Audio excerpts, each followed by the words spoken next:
Okay, just be aware that this meeting is being recorded and then it's going to be uploaded at the MACP website. Hello, my name is Vas Georgopoulos. I am the Midlands representative for the MACP in the UK. So I organized this event because we have published a paper recently which discusses manual therapy, and actually this is the second event that we organized to actually talk about this. The first one was 3 years ago, where we brought this team of speakers together because we consider ourselves like-minded individuals, where we wanted to see change in how manual therapy is practiced and basically taught in institutions. And we came together, we discussed our ideas, and then we presented them to the public. And then that one thing led to another, and then we published a paper about this. And I felt 3 years down the line that this is now time to discuss again, reflect upon the process, see what feedback we received here and there by different people, different professions, different disciplines, and have an open discussion with all of you. So it's going to be 20 minutes per speaker, and then we will have 30 minutes for discussion in the end. Feel free to write your questions as you have them, essentially, and I'm going to be keeping record, and I'm going to be allocating to people if they're specific to a discipline that each of the speaker represents, or if it's general, then we can just discuss it in the end. Okay, so without really holding you any further, I'm kicking off. Roger is going to be first. Go on.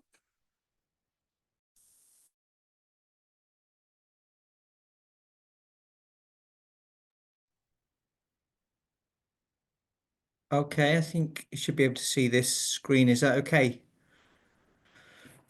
Good stuff. So I can't really see. I can see Steve and Vaz, so I'll rely on you for any technical issues. Welcome everybody, and thanks for coming along on a Thursday evening. And it's lovely to see so many names generally and familiar names. And welcome to our students from all our institutes as well. So I'm going to start off by introducing the paper and just doing a brief overview of the paper, telling you a bit about the process, get the ball going. We don't intend tonight to be particularly, we never intended to be controversial or anything. We're just reporting on what we found with our reviews. So as I said, if you've got questions, jot them down, put them in the chat, whatever we do, and then we're going to pick up with the discussion. So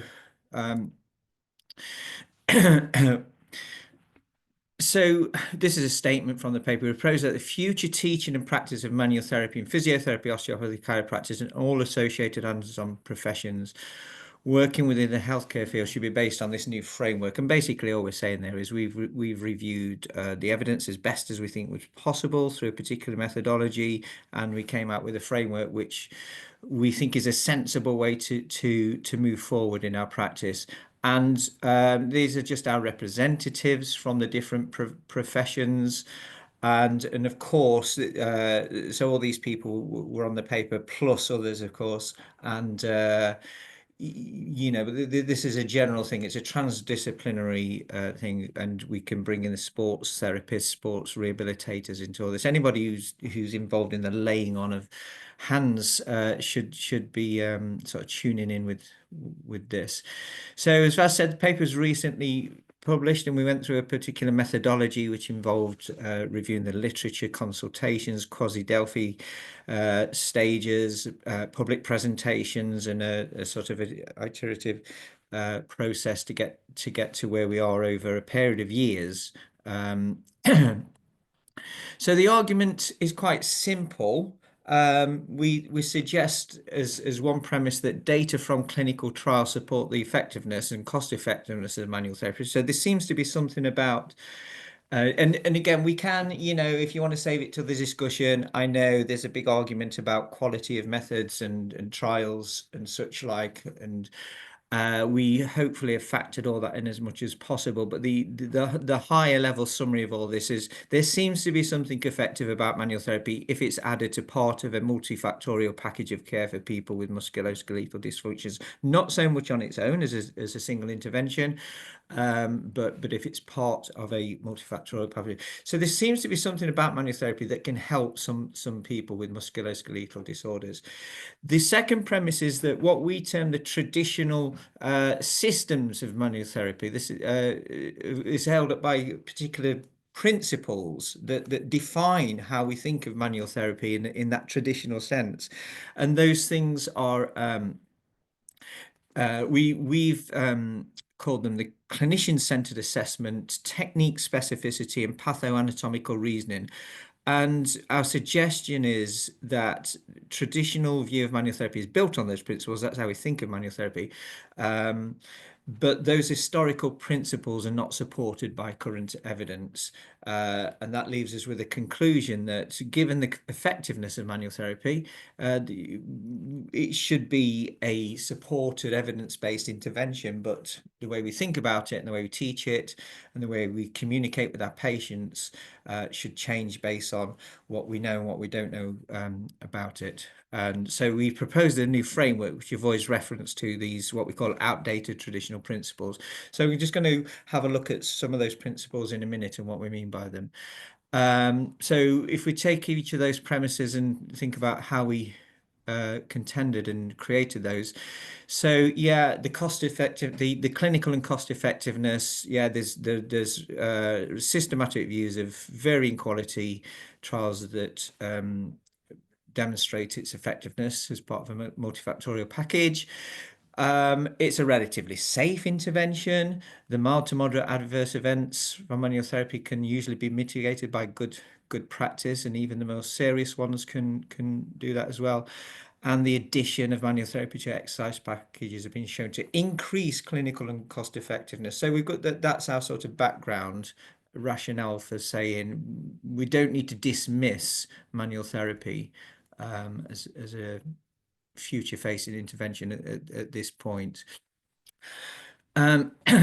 These traditional symptoms, so the three principles we say are not supported by evidence. Let's just look at those a little bit separately. So what we mean by clinician-centered assessment is the idea of either an assessment or treatment as believing that we can get some sort of useful information that directly relates to clinical outcomes about things like the state of tissue or resistance, or something that the clinician has to perceive from their sensory input, as opposed to reproduction of pain or symptoms. So the evidence behind this and as our sort of rationale for stating that this isn't supported by current evidence are things like we sort of know things like palpation of anatomical landmarks does not reach a clinically acceptable level of validity. We can think we're palpating somewhere, but we cannot be sure to a level of confidence. Specialized motion palpation is not good for differentiating people with or without pain. The delivery of interventions based on specialized palpatory findings is no better than non-specialized palpation. Poor content validity of specialized motion tests have been reported. Palpable sensations reported by therapists are unlikely to be due to tissue deformation, and generally poor reliability of motion palpation skills, which are also independent of clinical experience or training. Principle 2, technique specificity. We know things like PA forces do not produce PA motion. No difference between clinician and random selected techniques.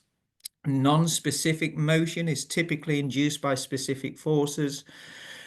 No difference in the way in which techniques are delivered. No difference between directional force of targeted spinal levels. Non-specific technique application may improve outcomes, and sham techniques produce comparable results in specialized approaches compared to specialized approaches.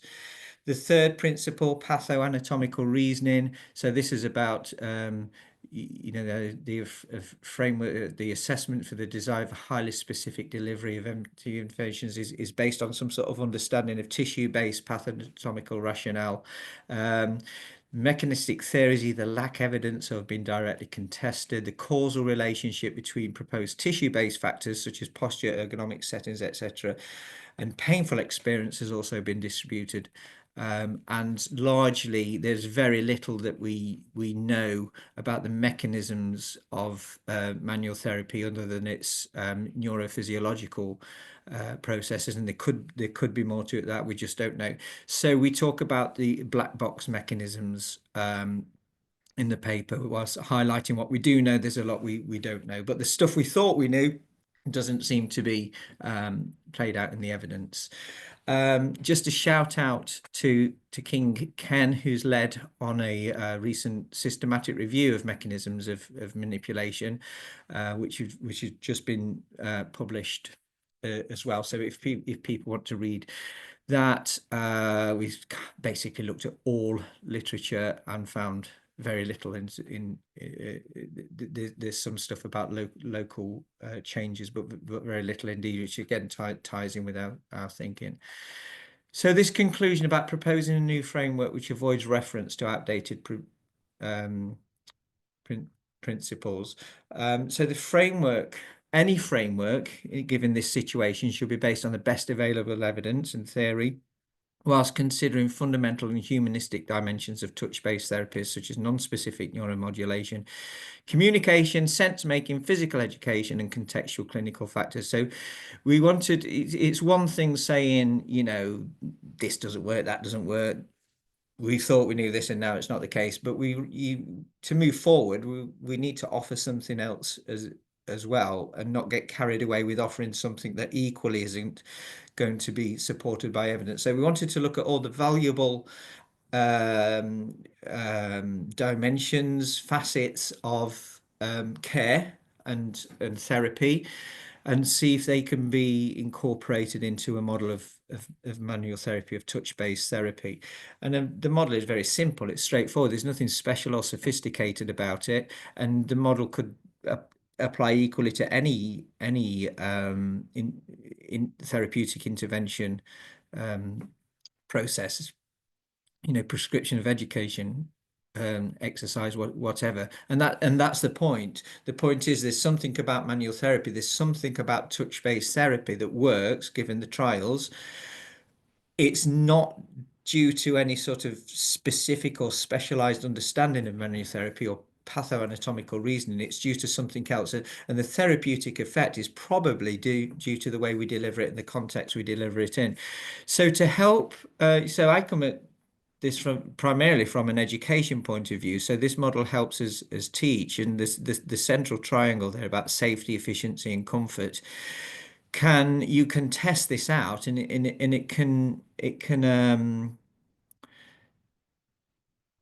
it works for any bit of teaching of manual therapy. If you're trying to teach some, you know, the application of force on a particular part of the body, you just need to go around this triangle to ensure that technique is highly skilled and as effective as it can be. And then we talk about all that has to be delivered and communicated in the right way that is in line with the evidence, and the communication doesn't refer to those outdated principles. The therapeutic context and the development of a positive therapeutic environment is really important, and ultimately the care is evidence-based and person-centered as opposed to clinician-centered and rulebook centered. And again, just a few things to explain those dimensions. So safety is about the prevention and reduction of risk, errors of arms that due to occur to patients during provision of healthcare, and to deliver quality essential health services. And in the paper, we go in to define a bit more what that is.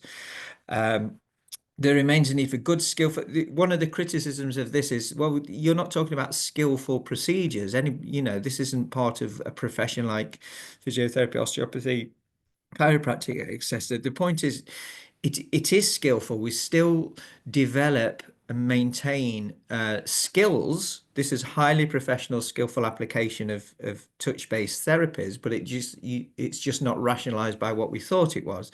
So does indeed remain a need for good, skillful practice and development of these techniques, but it can be achieved without reference to those principles.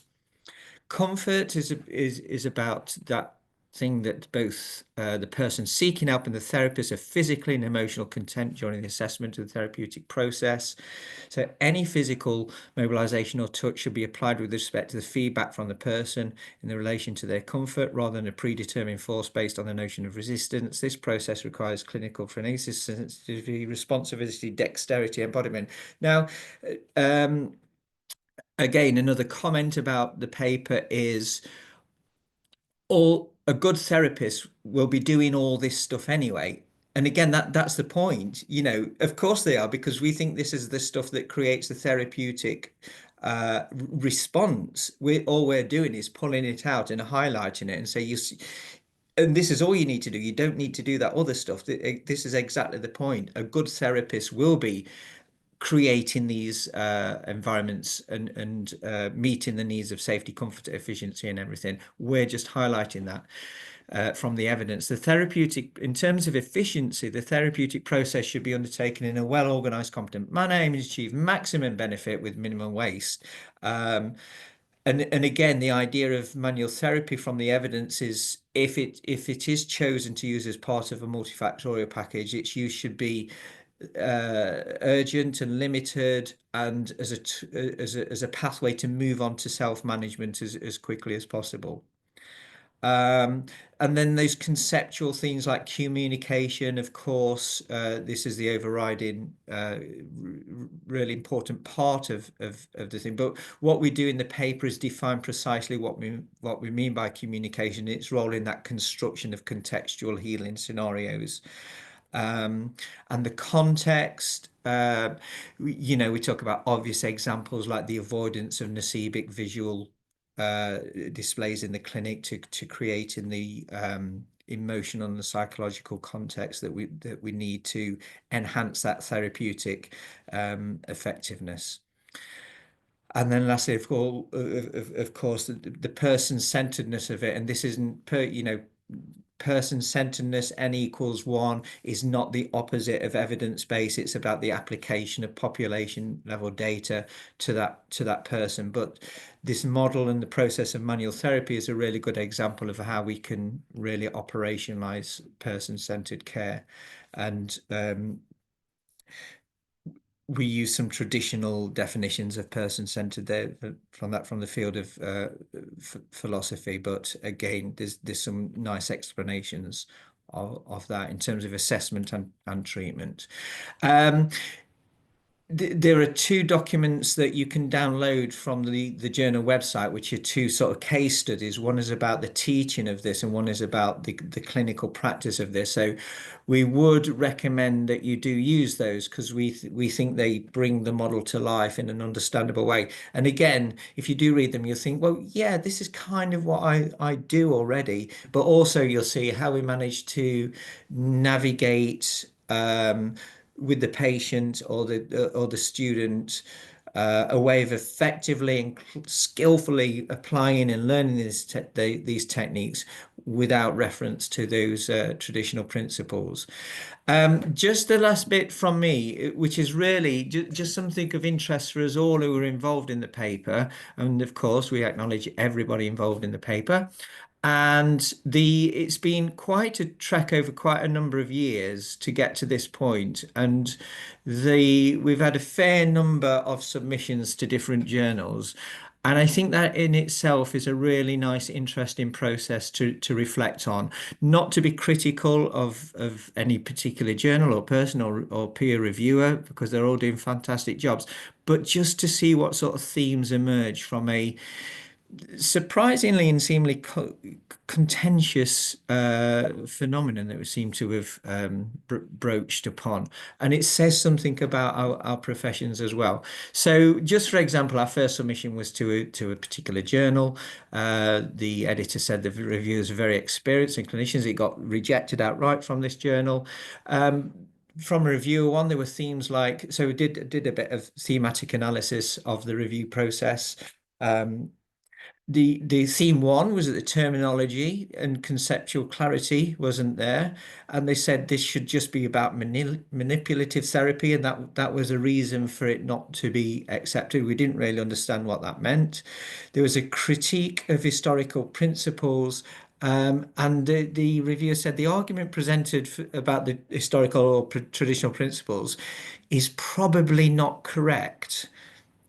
They didn't provide anything to back that up, any logic or support. They just said it's probably not correct, which is again a bit confusing. And they said you're saying that you don't need these specialist dimensions of manual therapy, and their response was that you do need to do that, and quoted a very good but very dated piece of research to back that up. Reviewer two, the themes that came out of their review was the critique of the framework's theoretical basis. They said it's fine, take away the stuff, but there's nothing to fill the gaps. So I don't think they got to the second half of the paper where we actually offered the new framework. Importance of evidence and clinical reason. They said that our paper needed to be based on evidence. Well, that first draft cited over 400 contemporary research articles, so I wasn't sure what they meant by that. They said you should look at the evidence that supports traditional principles. We did, and that's why we created the new framework. They said traditional principles are needed for clinical reasoning, citing Ian Edwards and Mark Jones. I didn't really understand that. There was no further explanation of that offered. And we, in the paper, it is all about clinical reasoning. We offer a clinical reasoning framework for the application of manual therapy. They commented on the breadth and applicability of the framework, and they said this could be applied to a range of techniques and not just manipulative therapy. And again, that was the point. It was. And I think the high-level themes from that are something about this. There's a sort of reaction, appealing to tradition and older research data, a very explicit defensiveness, an appeal to experience and opinion. And we could talk about this all day, and I think Steve may well pick up on this, but I think there's something in there about professional identity and where we are presently in a sort of sociology of our professions or something like that. And it's very, Fiona Moffat and I talk about this in this chapter. There were also tensions between authors, and we all chatted and argued and worked things out as the process went along, but we did end up sort of, with love and hugs, and that's where we got to now. So I'll say thank you, and I'll stop sharing and let Ken go on. Thank you very much. Well, thanks, Roger. It's a big paper when you think about it. That was a fire hose of information, because it's really encompassing that framework, not just for all of manual therapies, but as can be applied to other clinical settings. So I'll get my presentation going here. Oh, another button to click, and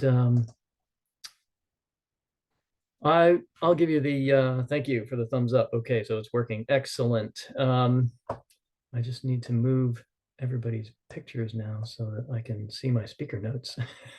Very important. So thanks everybody for having me here. It's been genuinely an honor and a great learning experience to join this this group of co-authors and to be able to present in this forum. So some of you may not know any chiropractors or may not know of chiropractic except through what makes it to the tabloids and that kind of nonsense. So I'll take some time in this presentation to introduce myself and to introduce chiropractic. For me, I attended the Los Angeles College of Chiropractic, and after my chiropractic training, I took a 3-year full-time course in diagnostic imaging. So that's the area that I work in, sort of diagnosis and imaging, of course. I got an academic job out of that. We're at the University of Glamorgan. It's now South Wales. I designed and taught the radiology and radiography curriculum, worked with consultant radiologist Dick Harding from the Royal Grant and St. Willis Hospitals, as well as I supervised a hospital-based radiography team from the Royal Glamorgan. My next academic post was at Murdoch University in Perth, Australia. And I broadened my remit, taking on university level committee roles and supporting and strengthening commitment to evidence-based practice, scholarship, and developing initiatives to increase enrollments. I also worked with a local orthopedic surgeon and diagnostic imaging centers to get students to be able to observe in those fora. I invited staff at a local physiotherapy clinic to observe the course, and they ended up hiring a chiropractor. The quality of our radiography teaching allowed Murdoch graduates to be exempted from the Western Australia Radiography Board exam, which was notoriously difficult at that time. Now I'm at the University of Central Lancashire as a senior research fellow, and I keep a hand in the clinical world part-time. I work as what's basically a consultant radiologist to chiropractors. So chiropractors send me digital images, x-rays, and sometimes MRIs, and I report on those for them early in the morning before I start my day at UCLan. I started that business in 2000, and I continued it even when I was in Australia via teleradiology. It's all teleradiology now. I tell you this because as I got more education and experience, and as I met with members of different healthcare professions, my tolerance for chiropractic rhetoric and tradition decreased, while my understanding of and my affinity for evidence-based practice increased. And so my perception, or at least my impetus for joining this paper, part of it, is that there are disconnects, as I perceive them, between what's known about manual therapies, the way they're taught, and the way they're practiced. And you'll note that Roger said one of the critiques was that we need to give more deference to tradition, and that just doesn't work with healthcare. And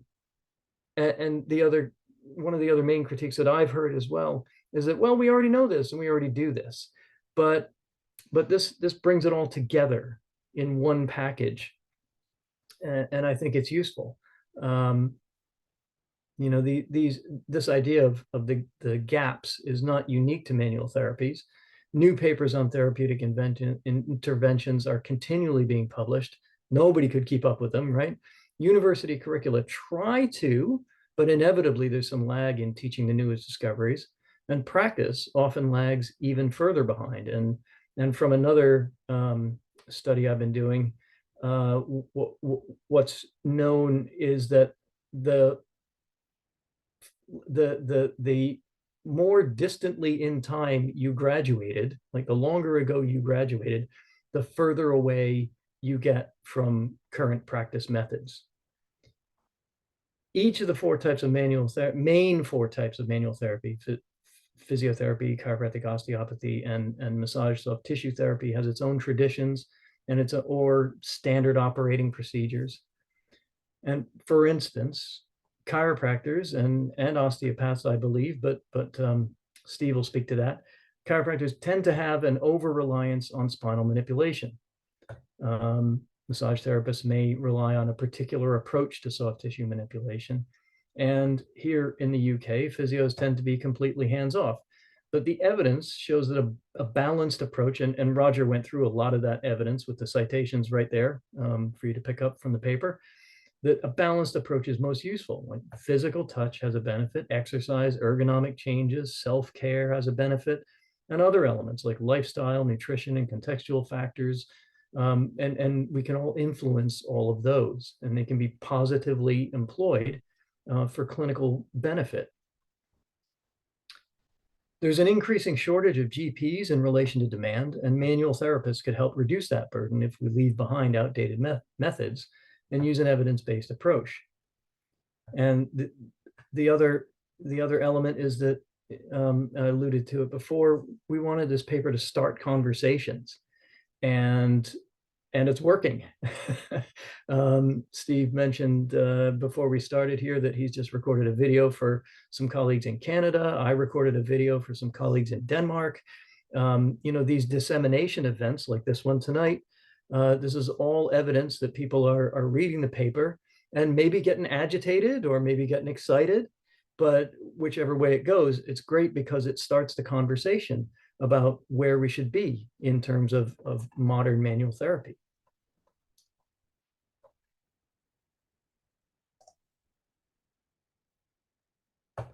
I'll talk a little bit about chiropractic now, just again, by way of an introduction to my perspective, so you can see where I'm coming from. Since chiropractic is the smallest of the three main manual therapy in the UK, that's what I'll do. Now, I can't believe that Roger and I chose the same image stolen from the internet. Honestly, we did not speak to each other ahead of time. There must be something in our search algorithms, Roger, that targets us in the same sort of way. So, references to manual therapy date back to ancient times, but chiropractic was founded in 1895 by a Canadian immigrant to the USA, Daniel David Palmer. Of course, immigration to the USA is about to stop, but that's another conversation. And Palmer thought he restored the hearing of a deaf man by moving a bone in his back. DD, as he was known, later claimed that he palpated the man's back, found a prominent spinous process indicating a spinal bone out of place, on which he made a specifically directed thrust with his hands. But in reality, he may just have thrown a book at the guy and hit him in the back. Accounts vary on that. In any case, there's been nothing but trouble ever since. He called those displaced bones subluxated. So subluxations are the chiropractic lesion, as it were. You're probably familiar with the standard definition of the term, which means a partial dislocation, implying a serious injury with damage to ligaments and other structures. But DD's subluxations are much more subtle. He started building his theories around these bones out of place, impinging on nerves, as the key to all disease. He used to regularly say that 95% of all disease was caused by subluxated vertebrae and 5% by subluxated peripheral joints. DD's son, Bartlett Joshua Palmer, known as BJ, took up the mantle, expanding on his father's theories, but he always remained true to the idea that subluxations were the cause of all disease. Even today, you can see chiropractors claiming that they don't treat symptoms, but rather the cause of disease by finding and correcting subluxations. Chiropractic in the UK, bone setting had existed here for hundreds of years, and osteopathy also had a presence before chiropractic. The first chiropractors appeared in the early 20th century when Britons began to travel to the US to attend the Palmer School, and then American graduates also immigrated from the US. The first and still by far the largest professional association is the British Chiropractic Association, established in 1925. For decades, private specialist schools in the US were the only source of chiropractic education. The first school in the UK was the Anglo-European College of Chiropractic, started in 1965. And since then, there's been a move to university-based education. The first was at South Wales, which was University of Glamorgan at the time. And now there's London South Bank University and Teesside University, and University of Ulster awards degrees for the McTimoney School. Now, recently, you can see the logo behind Steve there. The AECC merged with the University College of Osteopathy under the new umbrella of the Health Sciences University. So chiropractic is a regulated profession regulated by the Chiropractors Act, passed through Parliament in 1994 and registered through the General Chiropractic Council, which came into force in 2001. Now, few people would disagree that I just have to take a second here, actually, and pause on this image of these hands. This is glass, and it was made by a friend of mine back in Western Australia. She's an ex-chiropractor who's now a world-class glass artist. And these are the hands from a mold of her husband, who was also a chiropractor. But it's just stunning piece, and it just lights up with all these different colors when you put a light on it. It's amazing. Anyway, so healthcare is rapidly changing. Manual therapies, though, use little advanced technology. So advances in person-specific drugs or genetic sequencing aren't all that relevant to manual therapy. We use our hands as well as guidance on rehabilitative and everyday movements of the body to help people feel better and do more. But we still adapt to changes over time. We need to do this with new modifications about the application of these techniques. I jumped at the chance to join this paper because it addresses the issues that I saw in my profession arising from the historical origins of chiropractic. It offered the opportunity to stand with a transdisciplinary group of manual therapists who saw those issues in their own professions as well as a chance to advocate for progress. So from the author, for the authors of the current paper, the issues that needed to be addressed, Roger went through these already, so I'll only briefly touch on them, but the clinician-centered assessment. So from the chiropractic perspective, it's very important to find the bone out of place because that's the cause, right? Consequently, many hours in chiropractic curricula continue in some schools to be devoted to palpating vertebrae and other bones for tiny displacements or restricted movement. This is despite the fact that manual palpation for these characteristics has been shown to be unreliable, much less valid for detecting any kind of a lesion short of a fracture, dislocation, or serious ligamentous damage. Chiropractic also developed various tools to aid in the detection of subluxation and an unhealthy reliance on X-rays, with at least 23 different technique systems or clinical approaches using X-rays for subluxation detection. Internal disputes raged over the use of some of these technologies, with some chiropractors maintaining that palpation is the sole method for detecting subluxation. X-ray subluxation detection is still part of the curricula in some schools in the US, though only a minority take it up. Technique specificity. Many chiropractors pride themselves on the specificity of their adjustments, as chiropractors typically call manipulation. Often, chiropractors differentiate themselves from osteopaths by this specificity, contrasted with what they portray as general manipulation by osteopaths. But of course, osteopaths might portray that differently. And of course, the evidence shows that it doesn't really matter how specifically a manipulation is applied to the spine. Clinical outcomes are about the same, generally mildly positive. Force plate analysis has shown that once a thrust is made, the force rapidly disperses into the surrounding tissues. And acoustic analysis has shown that frequently the targeted joints are not the ones gapping, that is, making the popping sound as the articular surfaces are separated. The evidence simply doesn't support the advantages of specifically targeted vertebra or specific thrust direction. And pathoanatomical reasoning, well, I've sort of gone through that about the subluxation. So I'll move on from that. But even the NHS pigeonholes chiropractors. This is the definition from the website, and it's all about spinal manipulation. That's what they see as chiropractors doing. They see chiropractic as spinal manipulation, not a multimodal profession.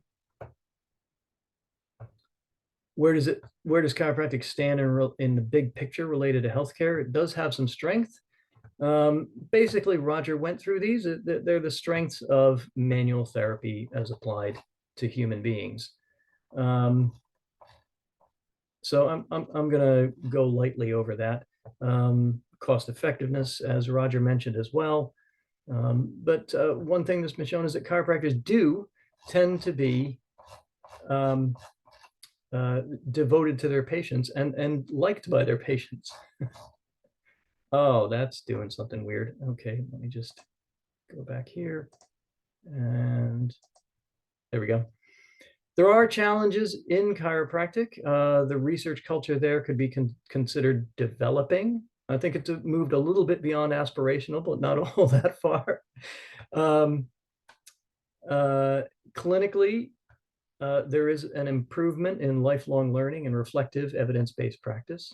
CPD is mandatory to maintain GCC registration. Academically, there are few chiropractors with PhDs. Historically, chiropractic training was similar to an apprenticeship model, and it was excluded from universities. Even today, at some schools and universities, chiropractic staff have heavy teaching loads with little emphasis on becoming clinical scholars as teachers. Recently, the profession did begin funding some research posts and PhD scholarships and some early career research support, like with CARL, the Chiropractic Academy for Research Leadership. But there is a historical hangover. There's an association with anti-vax attitudes, the idea that if the spine is aligned, the body will heal itself, the overuse of x-rays that I referred to, and a small proportion of chiropractors believe that the methods are useful for non-musculoskeletal conditions or for disease prevention, but there's no evidence of this. In fact, the only evidence that exists is really negative. In the early 20th century, B.J. Palmer and his attorney, Tom Morris, successfully deployed a strategy portraying chiropractic as separate and distinct to win court cases that charged chiropractors with practicing medicine without a license. This idea took hold, and some chiropractors continue to fight to keep chiropractic separate from the rest of healthcare to maintain independence.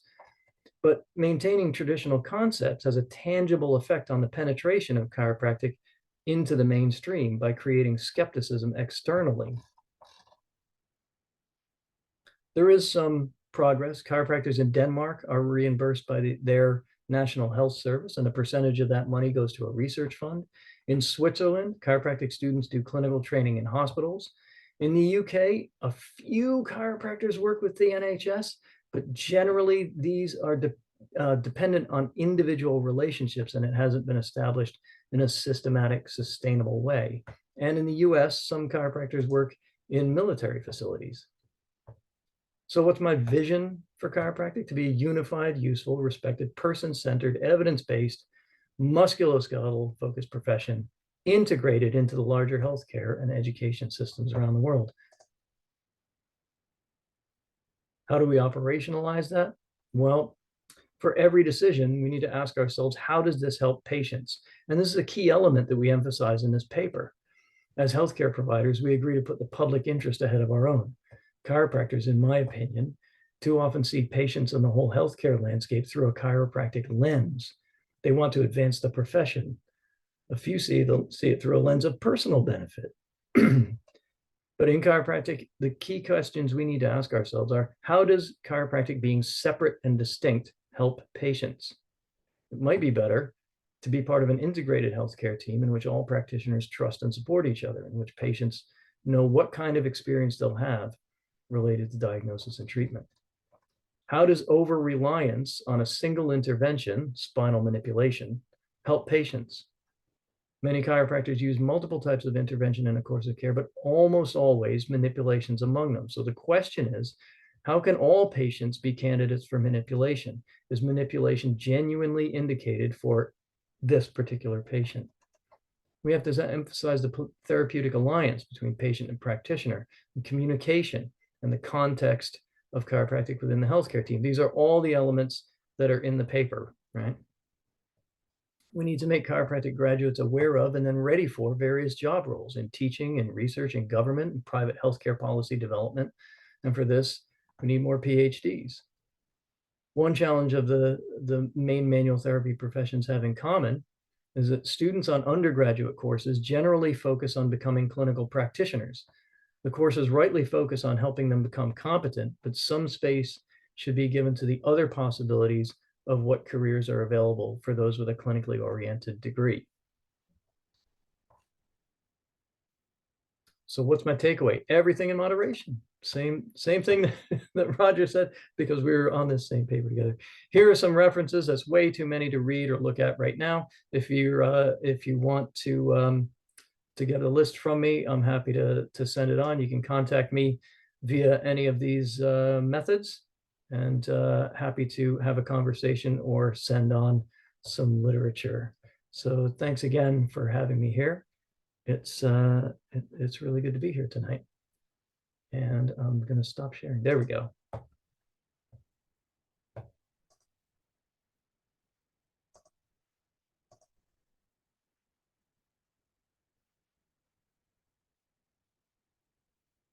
I think it's over to Steve now. Yeah, I'm just going to share my screen. And it's all my slides.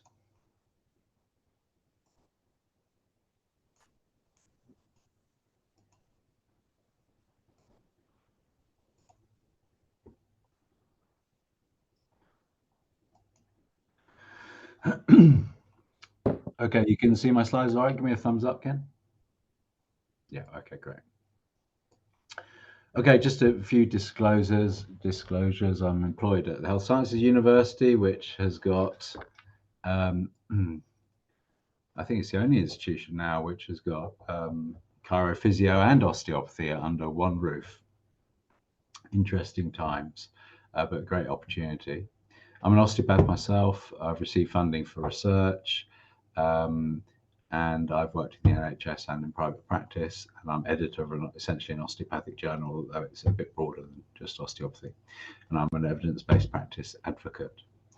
So in terms of what I want to do is a little bit more, maybe less promoting the paper, but more reflecting on it in terms of some of the feedback I've had. So I want to, the bit at the beginning that Roger, well, both Roger and Ken kind of outlined, the critique of the traditional principles, whether they are principles or not, and then talk a bit about the implementation of the framework, and maybe what are some of the implications of this, and why it struck home for some and not for others. So thinking about those traditional principles, there's kind of folks who've come back to me, and you know, I'm not able to do a big sample. I've been with existential anxiety in osteopathy. There've been quite a lot of conferences around the nature of practice recently, so I've taken straw polls from them. I've been colleagues who have been kind enough to feed back to me some thoughts as well.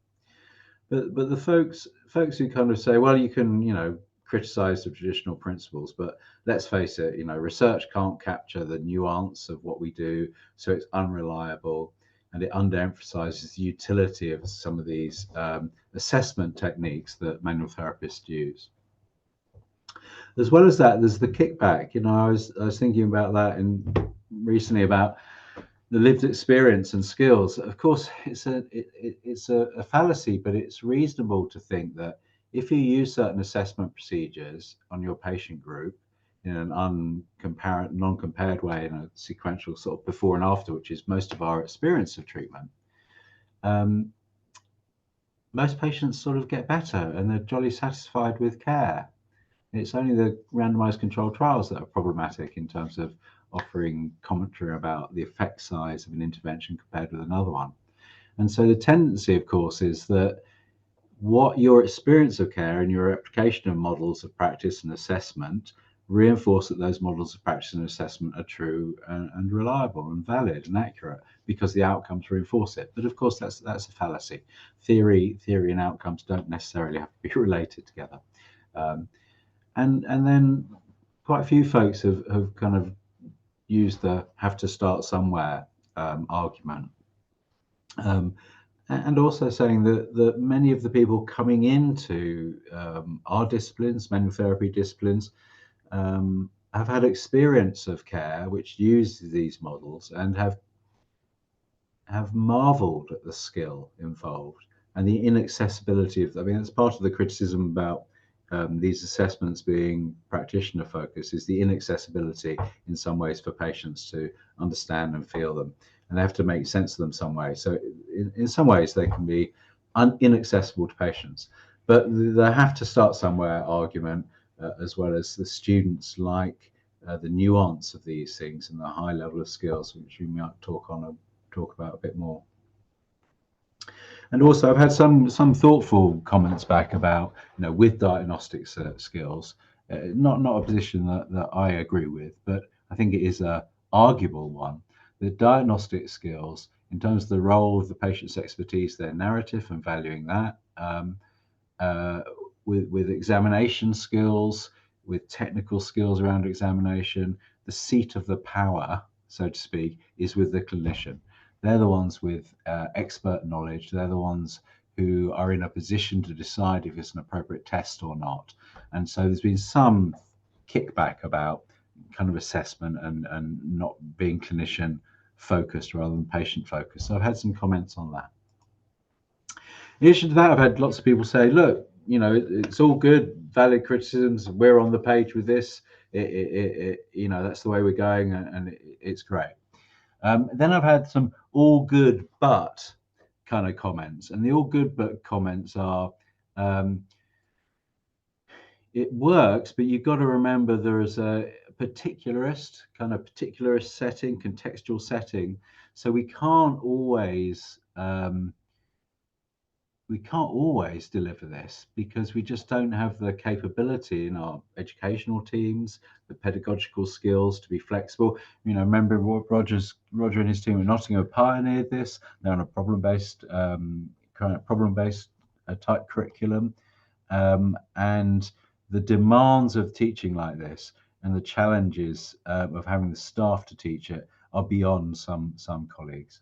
In addition to that, there's also quite a bit of tension between the kind of sources of knowledge and understanding of knowledge. Now, it's fine if you get together folks who are interested in, you know, diagnostic tests and validity and accuracy, or specificity and sensitivity, or mostly we can only do reliability with palpation tests because we haven't got a gold standard or a reference standard.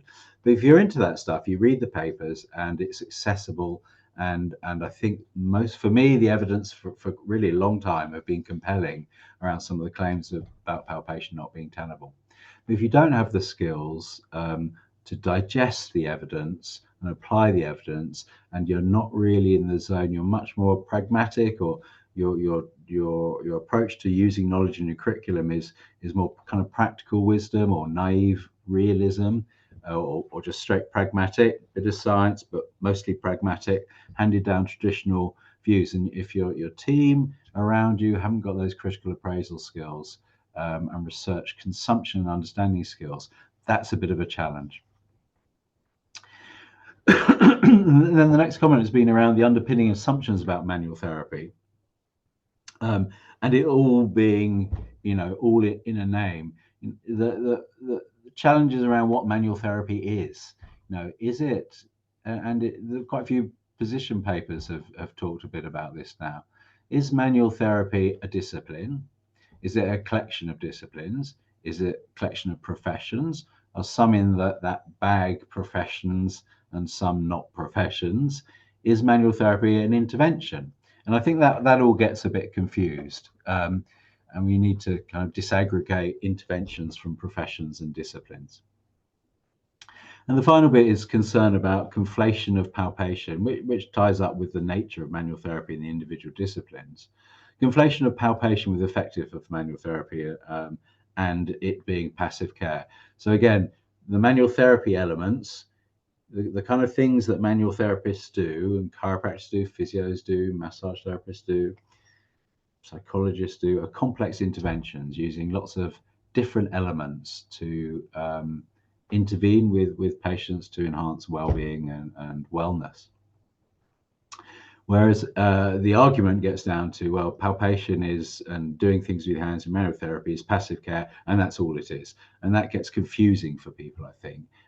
And all our disciplines are suffer a bit from that. You know, can you have physiotherapy as a treatment? Can you have general practice as a treatment? Can you have chiro and osteo as a treatment?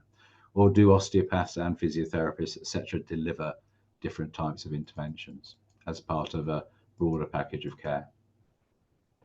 So just thinking a bit now about the implementation, in sort of broadly grouped ideas, concerns about student expectations.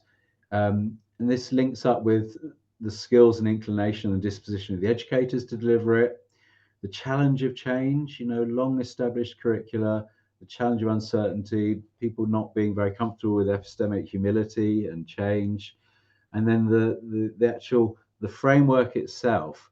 Although I can see through it, it's quite high level, and I see there's lots there, but it's not seen as specific technical bigging up the manual therapy element enough for it to be attractive and special enough for students and staff to think, oh, this is something really special. Roger made a strength of it in his analysis. These are generic skills. Well, that's exactly the challenge. You know, some people are coming back and saying, well, I don't want it to be generic. I want it to be special. I want it really to be special, to do with the kind of stuff that I'm training to be a specialist at. You know, this framework could apply to GPs, or could apply to, you know, whomever. It's too generic and it's too high in level. And the other side of that coin is the implication of that framework about being inclusive of psychological and social skills. Getting competent in those skills are seen to be out with the specialism of the manual therapists. And there's that challenge about psychologically being informed. Just reading a paper about physiotherapy recently by Tamar Pincus and Noah and someone else, just kind of doing a more psychological intervention, and lots of existential angst from the physiotherapists about having to undo their models of practice and adopt a different identity. So that's all very challenging. The high level and generic thing I've touched on. There's other elements around the mechanisms of care that Roger talked about. Manual therapy in some ways is an intervention looking for a mechanism. You know, interoception, inactivism, situated cognition are all becoming new mechanisms at the moment to explain the intervention. You know, whether that gets down to the specifics of these traditional models and supports them or not is unclear. But certainly challenges around the skills associated with dealing with therapeutic alliance, psychological factors need to be addressed. And handling and confidence, you know, how does that? I think that's well addressed in the new framework that we've put forward. But does it go with, is there a chance to learn handling and confidence as you deal with these specific attempts to do technique and do palpation? And that's a little bit of a kickback as well. And then finally, I think Ken touched on this a little bit. You know, certainly David, who's a co-author, Dave Evans, is not on the call, I don't think, but you know, he's published about defining manipulation and what that means. And of course, I've had run-ins with colleagues, osteopathic physicians recently, inadvertently. And there's some structural problems. You know, the equivalent of subluxation in osteopathy is somatic dysfunction, used to be the osteopathic lesion. And it somehow, I'm not entirely sure how it worked, but I suspect through politics rather than evidence, that somatic dysfunction is in the ICD-11 now. You know, you can have somatic dysfunction of the spine, you have somatic dysfunction of the abdomen, of the legs, of this, that, and the other. And underneath that, some of these traditional models are inherent to that diagnosis.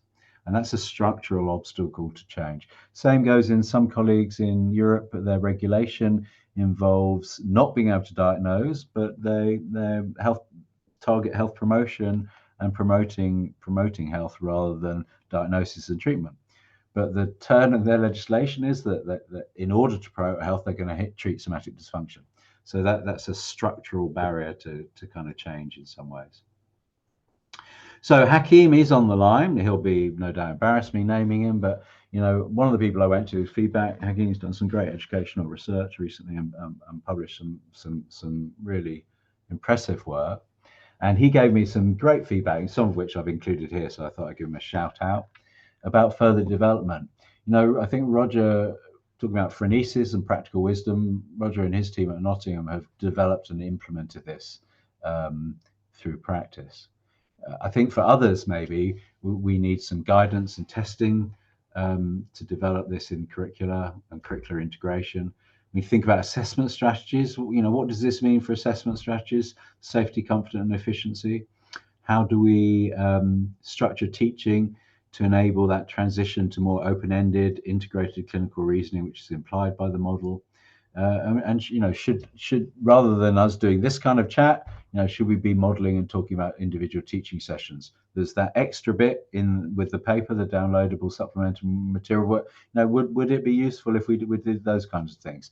And how do you get your course team to buy into this? I mean, admittedly, I asked for feedback at fairly short notice, but I've got a notable absence of feedback from folks in my own institution on this paper. And finally, you know, how does the teaching, the skilled teaching, the intervention. How do we, not throw the baby out with the bathwater? There's palpatory skill and the like, scaffolding to develop further psychomotor skills. And I don't think any of the paper implies that we don't need to be highly skilled in our approach to manual therapy. And just the last bit is I've had a fair bit of feedback about this. I'm just thinking about a colleague who was kind enough to write to me from over the seas, again, just saying, in their country, it's very traditional, very biomedical, exactly portrayed as in your publication. The model in your publication emphasizes contextual factors, empowerment, patient set, etc., which the students practicing osteopaths do not feel necessarily equipped, as this was not part of their education. Most importantly, it confronts their clinical reasoning and professional identity. The interpretation of the students was that within this model, there's no difference between the clinical benefits of manual therapy provided by massage or osteopathic practitioners or any other discipline. I'd also talk to him about some of the more subtle techniques that some osteopaths use and they claim to, cranial osteopathy and visceral osteopathy, the same issue there. And so it comes to be this challenge here at the top of the slide. All this stuff is generic, ethical standards, work in teams, all that, fine.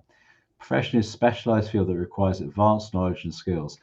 Definitions require mostly a professionalism, and you've got your own knowledge base, your own specialty knowledge base.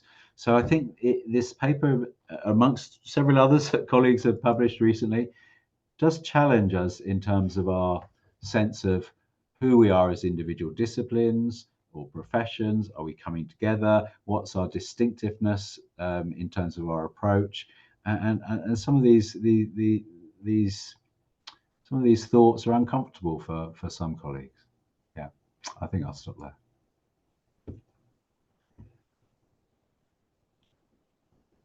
So I've stopped. That means someone else needs to talk. Yeah. Well, thank you very much, all three of you. We do not have any written questions, so I'm gonna put it out to everyone to either write a question in the text or open your mic, be brave enough, and just ask us anything you want. While we're waiting for that to happen, I'll go back to a point that Steve made about the structural barriers to change from some of the traditional methods. And one thing that I didn't mention in my presentation is that in America, there's a partial national health system that covers senior citizens. So once you're over 65, or it might be 67 now, you've become eligible for this government insurance, health insurance system that does include chiropractic. But back in the 1970s, it was written into the legislation that what chiropractors do is manipulate subluxations, and the subluxation, spinal subluxation, had to be documented by an X-ray.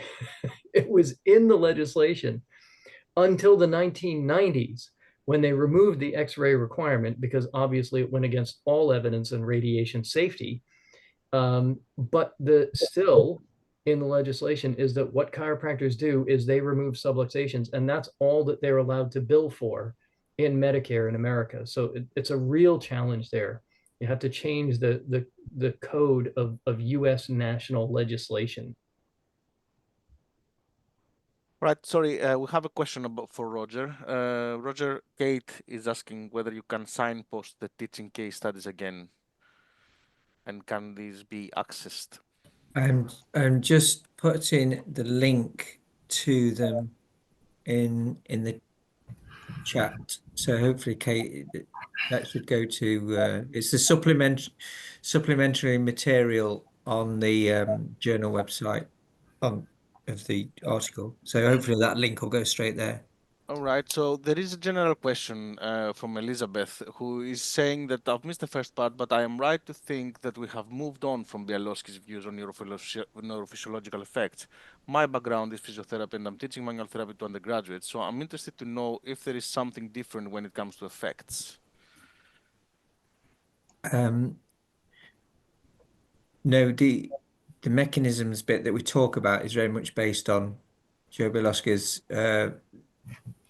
theory and evidence. So there's nothing beyond that. So we kind of claim that what we know about manual therapy is its neurophysiological effects, referencing Joe. Okay. Steve, there is a question directed to you. What are the general challenges of teaching manual therapy in osteopathy in the UK institutions? Yeah, I think, well, I think there are other things we haven't touched on at all around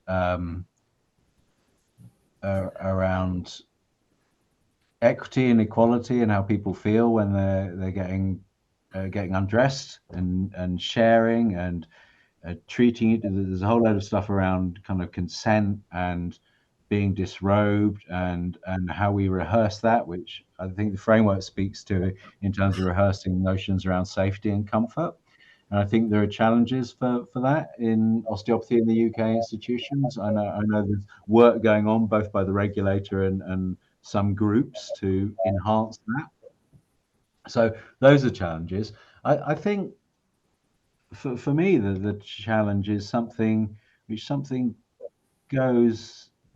deep goes that in higher education, if you know there's evidence against some things, you have to start thinking again. And I don't think it's a good idea to be teaching folks stuff when you know there's good evidence against. I think it's not fair. And some students I'm suspecting all the disciplines may challenge their curriculum and may well grow out of elements of it because they develop critical thinking and they don't put up with stuff like this and they find out for themselves. But I think that's an unnecessary set of distress for some students. So I think that's a challenge. And in terms of delivering teaching, obviously in the Health Sciences University, we've got super duper excellent faculty. But I think generally in the smaller disciplines, not so much. I mean, just being on the NIHR bidding panel today, I can see, research culture and capable academics is alive and well in physiotherapy, but it is more of a challenge for massage therapy, for osteopathy and chiropractic. So one of the challenges is having staff delivering teaching who've got the critical skills to appraise and integrate evidence effectively. All right, thanks, Steve. Ines, you have raised your hand. Hi, can you hear me? Yes. Yeah. Okay, good. I'm sorry. Actually, I'll try and turn on the video. I'm not being rude. Okay, I am. Oh, there you go. Probably best to turn it off, wouldn't I? I'm a physiotherapist. I don't do much work clinically in physio. I work as an ESP or advanced physio now. I work in orthopedics. I do a lot of injection therapy, and I'm a sonographer. I do some spinal injections and things like this. But I see people that have been through physio, and also I accept. I'm in the NHS, but I do accept referrals privately. So osteopathy, chiropractor, they can refer in as far as I'm concerned. One thing I'd say, I really welcome this paper, and I think it's great. And one thing I get from patients sometimes, particularly that have seen physio, is a complaint that physios haven't even touched me. And they're very disappointed with that. Now, that can be in assessment or in treatment. And I think that harks back to that really supports some of this that you're pushing through, because for the patient perspective, what they expect and what they think they should have had and what they think might have helped them. And I'm not saying that they should have 20 sessions of massage, or they should be manipulated in a certain way or anything like that. But I think what you're saying is just really helpful, this paper, and I think it's really I have a go responding to that, Ines? Look, I think palpation, we know there is fairly good evidence for palpation being good at identifying pain in some way. Folk clinicians can touch bits that hurt, and patients can say, yeah, that seems to be the thing. And it seems that people can do that. And that one of the important things for lots of generically important is legitimation of symptoms and some sort of shared experience and getting into that intersubjective space where you're on the same pathway. So I get that, and you know, I worked in the NHS as well, and I hear that criticism, you know, commonly, that they didn't look at me, didn't touch me, didn't do this, and I find it difficult because I know that for assessment of back pain, actually maybe it isn't always important to look at active ranges of movement and to do this and to do that and to poke about everywhere.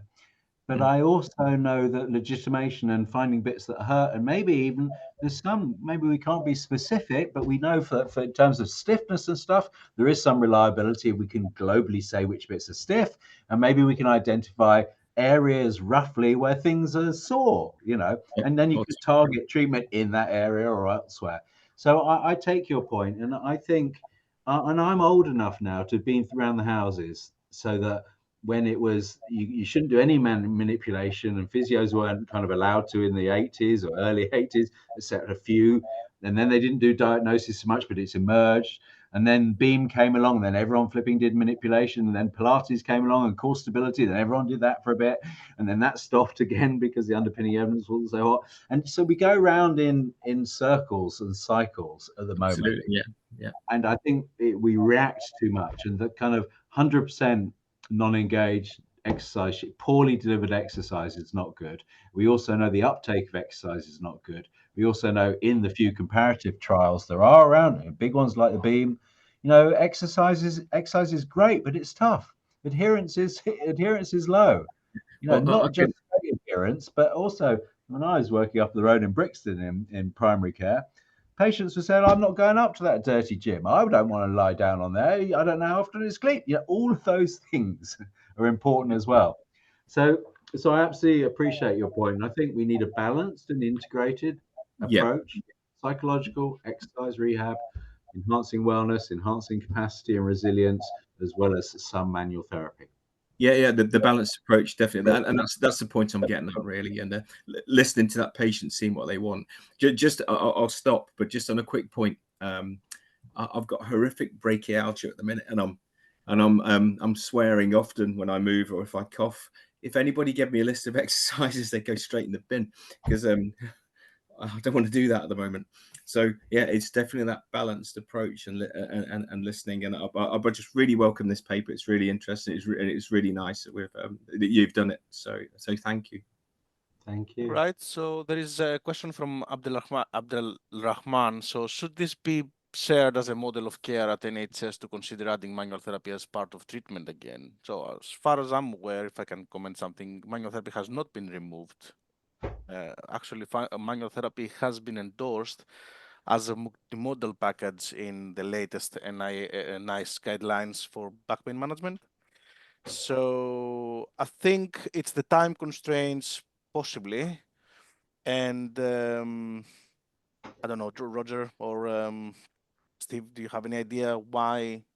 I mean, certainly in the guidelines, I was on the last NICE guideline for back pain. It's in there. I was reminded the other day, there's a little snifter of manual therapy in the HIP OA guideline as well, but needs a bit more research, but hasn't been done.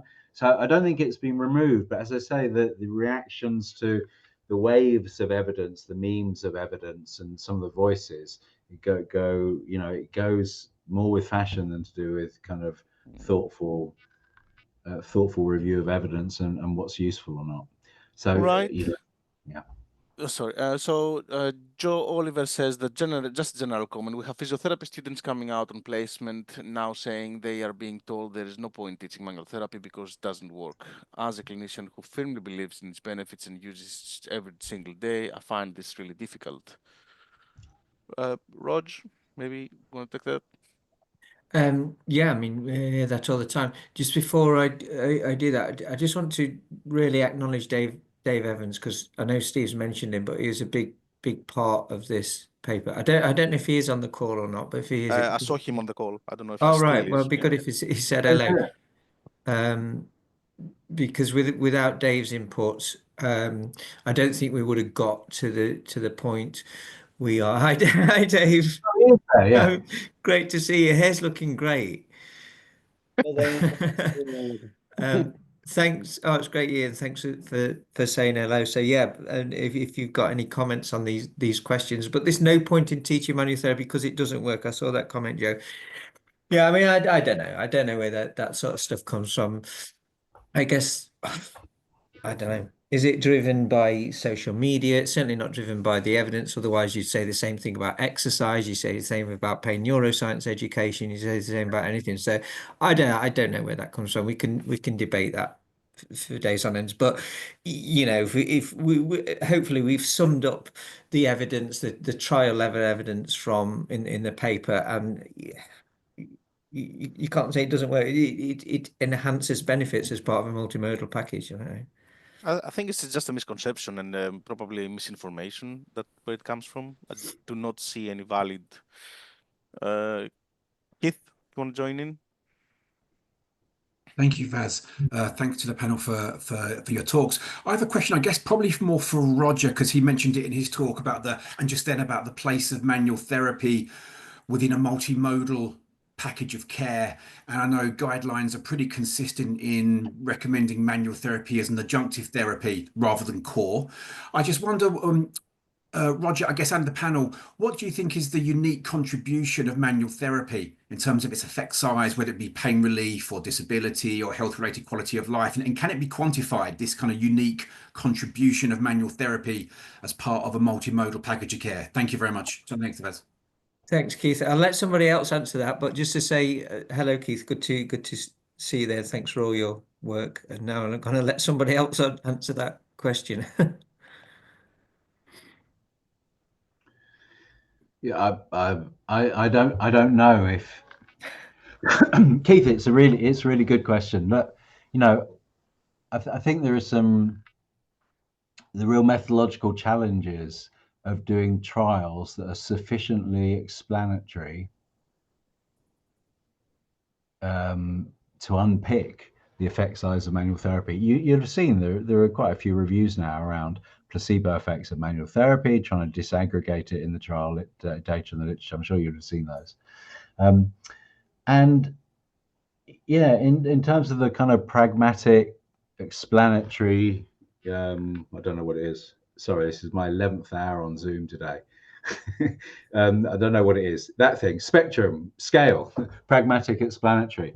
Now, I think there's obviously roles for both. And it seems to me that the very few explanatory trials, like about manipulation, I think there was some chiropractors who managed to get through ethics a proper placebo trial where they actually used a hypnotic drug to the extent that the patient really wasn't aware whether they got the manipulation or not, you know. And you know, designing elegant trials where you're really getting down to aspects of manipulation and delivering it, I can see there's some use for that in terms of mechanistic studies and even proof of concept and trying to look at how things are working, because we've got dodgy old physiological studies from the 50s in osteopathy. We've got a little bit more rich stuff and a few animal model studies, but we don't really know how these things work. But how do we disaggregate this when it's a complex intervention and not dose related? And so really getting to the nuts and bolts of that very challenging and good question is tough. I don't know. I look at some trial, like the BEAM trial, one of the biggest trials, you know, the manipulation, the manual therapy element of it, which was you had to manipulate 70% of people and you could choose the rest of your stuff. It was delivered by physios, certainly osteopaths and chiros, I think. You know, that was a £3 million trial back in the day. And I think in terms of, and it even asked context questions like, is it potentiated in private practice versus NHS settings? And there was some difference between private practice and NHS settings. I don't know if we're going to get down to that. I'd love to. I think it'd be really useful. Is there going to be money to look at animal model studies to look at some of this stuff more effectively? Don't know.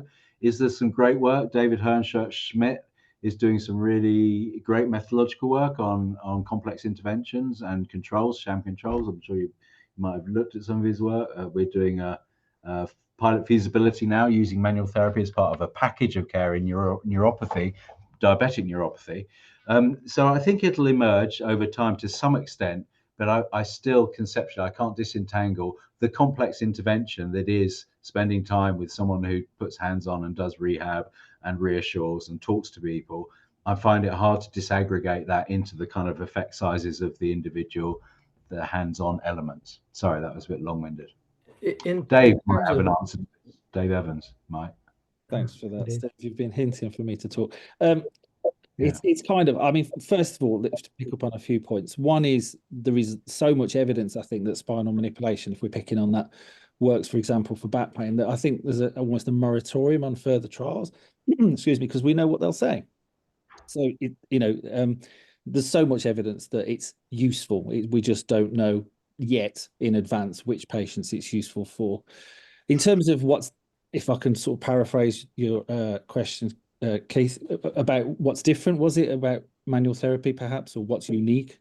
Yeah, just more is asking, I guess, you guys to speculate and signpost the evidence around what's the unique contribution of manual therapy to an overall package of care. If the clinical studies, and again, you guys are more up to date than me on this, on if there are clinical trials of just manual therapy in isolation, are they effective?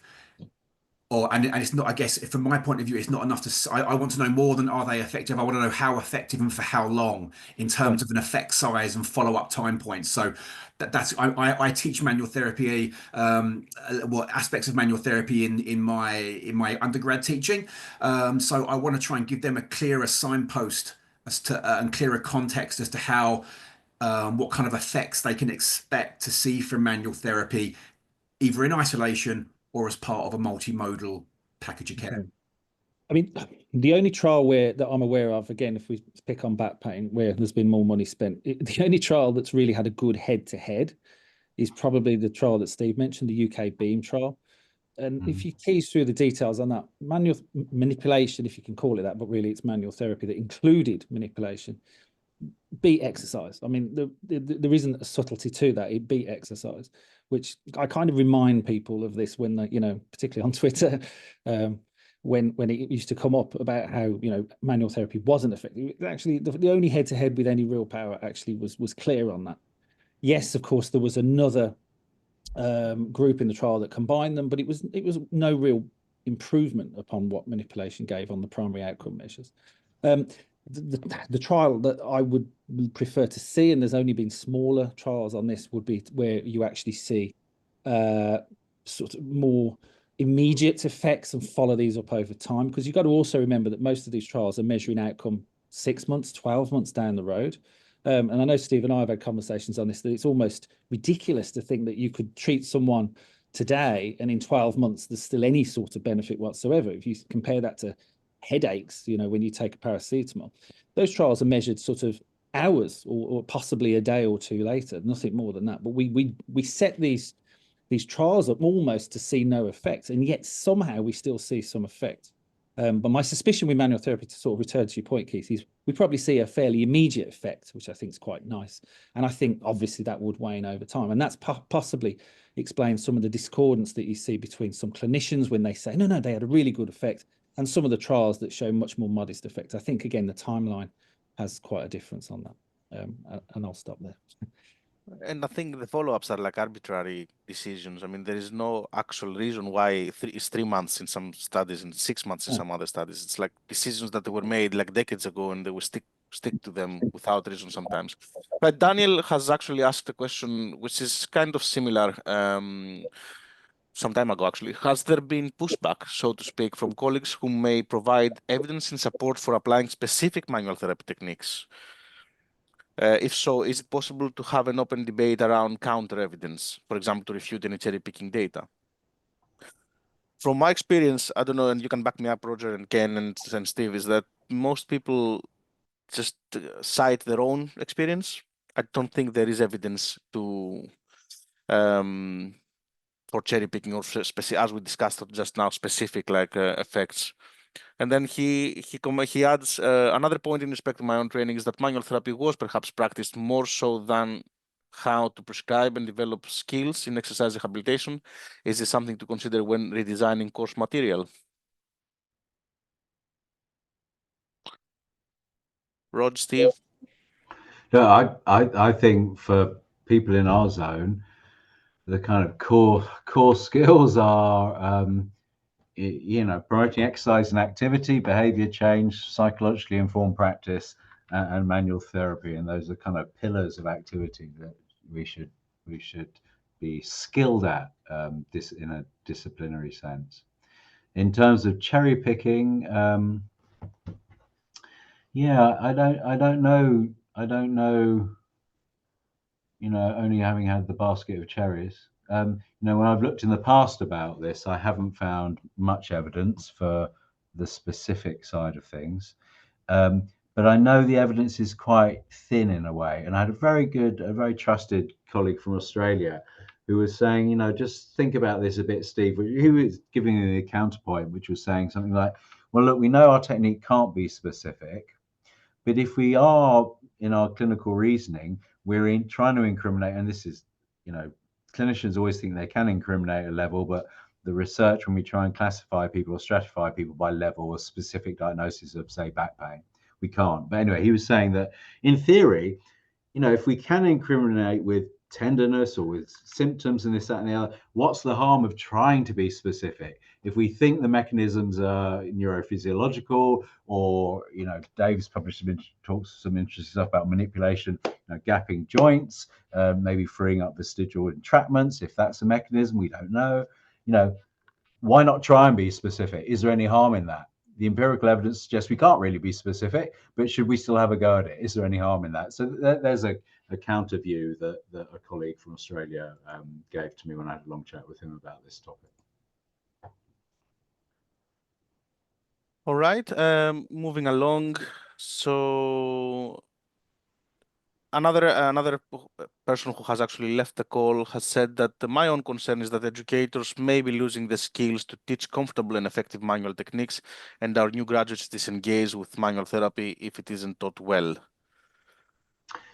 I think this got an email today from a colleague. Actually, I passed on to Dave and another colleague from a big teaching university in London saying, oh, we haven't really got physio, part of an advanced practice physio unit or something. And so, oh, we haven't really got anyone who could do this anymore. Do you know anyone? Can you do it? And yeah, I think that is a potential risk. But, it swings and roundabouts, because to be honest, going back to, I can't remember whose point it was now, but the point about they're not touching me as a patient anymore. So what's happening in the NHS? The challenge is that people will go to the private sector and they'll probably see private physios, private chiropractors, private osteopaths, because the low quality care is brief review and sheet of exercises. It isn't the person-centered care that professional osteopaths working more and more in the NHS, professional physiotherapists are working. The constraints of the NHS and the meme of you can't do anything other than quick intervention, sheet of exercise, it'll drive for those. It'll drive structural inequalities again, because some people can afford care in the private sector, some can't. But I suspect it'll swing back again in some years' time. But there is a risk of de-skilling, I think, educational providers, in particular in physiotherapy. Yes, but I don't think that the framework we suggest is doing that. I don't. I think that's the narrative.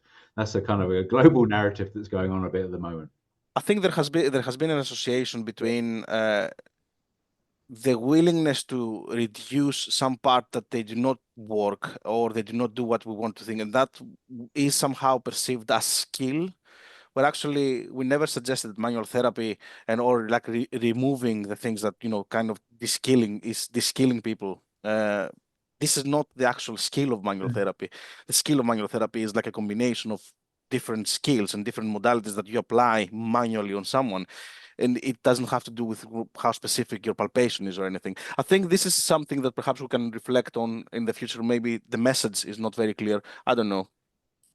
So moving further down, is there a working group focusing? I think this has been. Is there a working group focusing on manual therapy in teaching and practice? Would be interested in one. If so, not sure what working group means here. Feel free to contact us if you want, Matt. And discuss things. Same to you, Kate.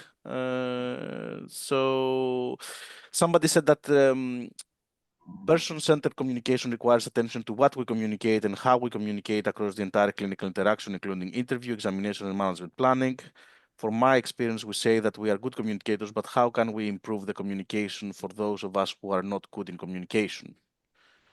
Any examples, videos, that's good or not?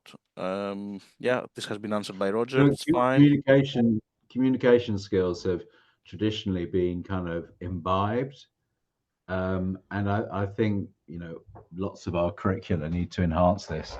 It may be there's a bit of a meme now for doing motivational interviewing, but I think more sophisticated communication skills and incorporating behavioral change and incorporating a kind of sensitive, not, you know, Coke light psychologically informed practice skills is key. And we need to not just assume this stuff gets picked up. We need to teach it, and it'll be like anything else you teach. Yeah, someone's saying Professor Lisa Roberts' work is also excellent. Yeah, you know, I teach with Lisa on the Eurospine spinal diploma, and you know, we did communication skills on there, and she's great both to deliver and teach with. Absolutely right, but I think we need to do it explicitly and not just assume that it happens. It's a craft and a skill. All right, and then so it was asked basically, Darren asked it, like, what are the next steps in this process? That's a good question. And we will answer that, Darren. Heidi is saying, as an educator, I think there is a big challenge in supporting students to be confident enough to take this approach in front of patients and sometimes clinical educators who might expect biomechanical explanations and specific skill training. My comment on that is that it is our job to disentangle things that do not work from the patient beliefs.